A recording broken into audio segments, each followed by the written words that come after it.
അന്നം മുടക്കിയവനായാള്. ഇന്ന് ഞാൻ അവനെ അടുക്കളക്കാരനാക്കി വെച്ചതും നിങ്ങളുടെ എച്ചിൽ പാത്രം കഴുകിക്കുന്നതും എന്റെ പ്രതികാരമാണടാ. ആ പ്രതികാര ബുദ്ധി നിങ്ങൾക്കും ഉണ്ടാവണം. അയാള് ചെയ്ത പല ദ്രോഹങ്ങളും നിനക്കിപ്പോഴും ഓർമ്മയുണ്ടാവില്ല ഇന്ദിര, ഇല്ലേ?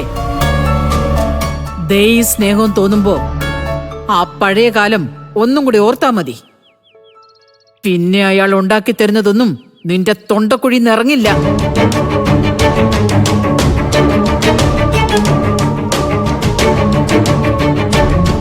സത്യ, നീ അടക്കം ഈ വീട്ടിലുള്ള എല്ലാവരും ഓർത്തിരിക്കാനാ ഞാൻ പറഞ്ഞത്. ആഹാരത്തിന് രുചി നോക്കി പാചകക്കാരനെ സപ്പോർട്ട് ചെയ്യാൻ പോയാൽ അതിന്റെ ശിക്ഷയും അനുഭവിക്കുന്ന അയാൾ തന്നെയായിരിക്കും. വലിഞ്ഞു കയറി വന്ന ദരിദ്രവാസി, ഓർത്തോ?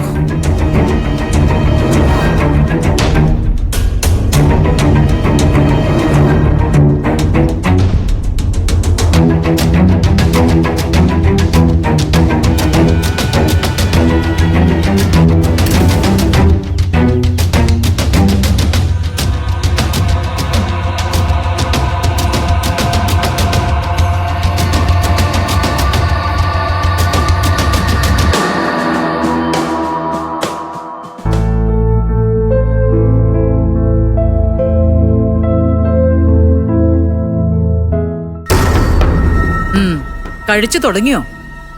അയാൾ എന്തിയടി? അടുക്കള കാണും. ഏട്ടന്മാരെന്തു പറഞ്ഞമ്മേ? ഓ, ഏട്ടന്മാരുടെ അഭിപ്രായം ഏട്ടന്മാര് പറഞ്ഞു, എന്റെ തീരുമാനവും ഞാൻ പറഞ്ഞിട്ടുണ്ട്. ഭക്ഷണം എല്ലാവർക്കും ഇഷ്ടപ്പെട്ടമ്മേ, അമ്മയൊന്ന് കഴിച്ചു നോക്ക്. ഞാനേ പിന്നെ കഴിച്ചോളാം. അതെ, ഭക്ഷണം നന്നായെന്ന് കരുതി ആരും അയാളെടുത്ത് തല വെക്കാനൊന്നും പോണ്ട, പുകഴ്ത്തേയും വേണ്ട. ഇതൊക്കെ നിർത്തേണ്ടടുത്ത് നിർത്തിയാ മതി. ഈ ആഹാരം ഉണ്ടാക്കി കഴിഞ്ഞ പിന്നെ അയാൾക്ക് എന്താ അടുക്കള കാര്യം? ആ, അതൊന്ന് ചോദിക്കണമല്ലോ.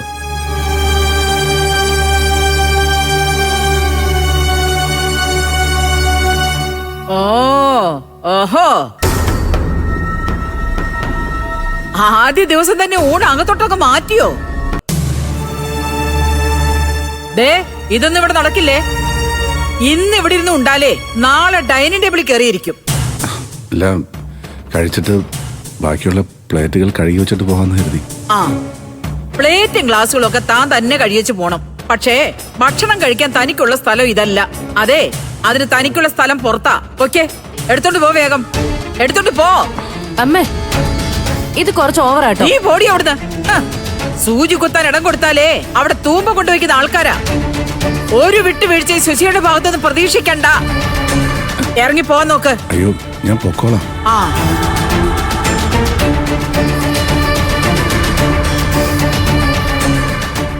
ഒന്ന് നിന്നേ. അതെ, ഒന്ന് നിന്നേ. ഇപ്പൊ ഇതും കൊണ്ട് അങ്ങോട്ട് പോയാലേ എന്റെ ആൺമക്കൾക്ക് തന്നോട് സഹതാപം തോന്നും. അത് വേണ്ട. ദേ, അടുക്കളപ്പുറത്ത് അങ്ങനെ ചെന്നിരുന്ന് കഴിക്കേ. ചെല്ല് ചെല്ല്, പോ പോ പോ പോ, പുറത്തോട്ട് പോകാൻ.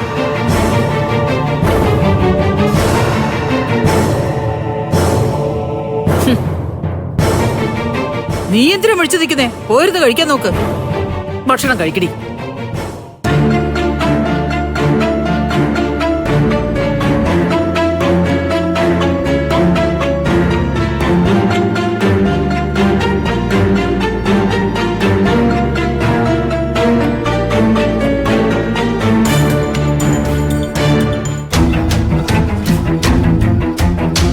ചില കാര്യങ്ങളെ മുളയിലെ നുള്ളിയില്ലെങ്കിൽ അത് അപകടമാണ്. നീ ആ പ്ലേറ്റിംഗ് എടുത്തേ.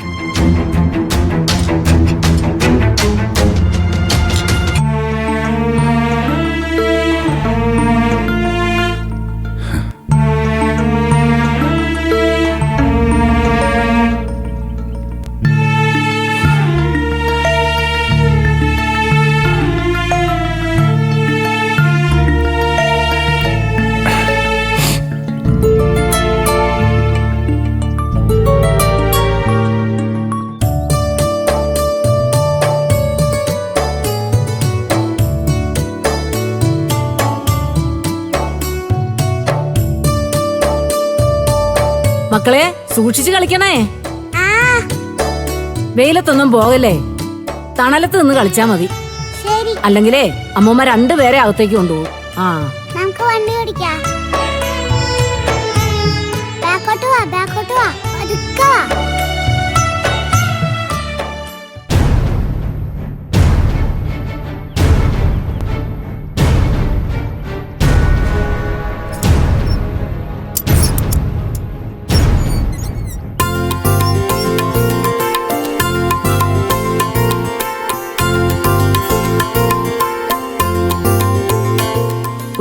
തിരിച്ചു കൊണ്ടുപോകാൻ വേണ്ടി ഇവരെ വിനയം പറഞ്ഞയച്ചതായിരിക്കോ?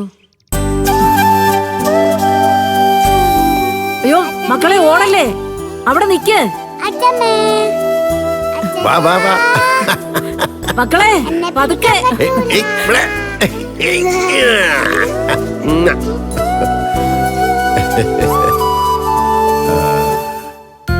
പേടിക്കണ്ട ഭാനുമ്മേ, ഞങ്ങളിവരെ പിടിച്ചുകൊണ്ട് പോകാൻ വന്നൊന്നുമല്ല. അയ്യോ, ഞാൻ കുട്ടികൾ വീഴാതിരിക്കാൻ വേണ്ടി പറഞ്ഞതാ. ഭാനുമ്മ ഞങ്ങളെ സംശയിച്ചാലും തെറ്റൊന്നുമില്ല. കുട്ടികളെ പിടിച്ചു കൊണ്ടുപോയൊരു അനുഭവം ഭാനുമ്മയ്ക്കുണ്ടല്ലോ. ആ, അതോർക്കുമ്പോ എനിക്ക് പേടി തന്നെയാ. എന്തായാലും മക്കളോട് സ്നേഹമുള്ള ഒരപ്പനും ഇങ്ങനെയൊന്നും ചെയ്യില്ല.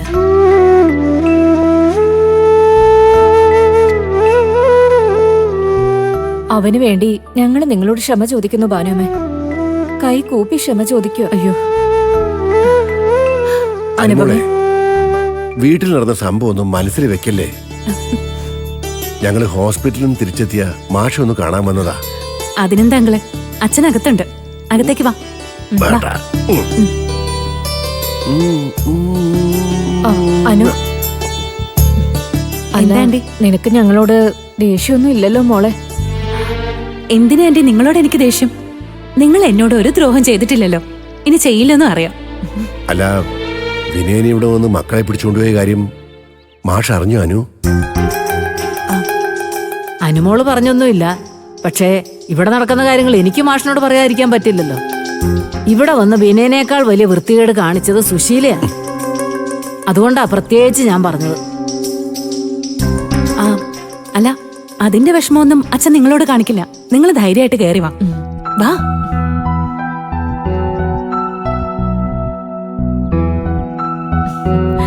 മോളെ, മക്കള് പാലൊക്കെ കുടിച്ചോ? ഇരിക്ക് ചക്കരേ. അങ്കിൾ, ഇരിക്ക്. അച്ഛമ്മേന്റെ അടുത്തേക്ക് വന്നേ.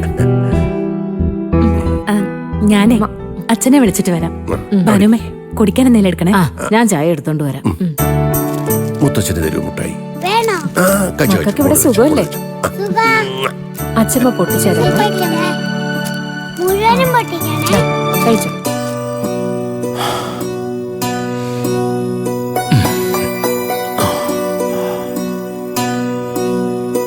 ദാ അച്ഛാ.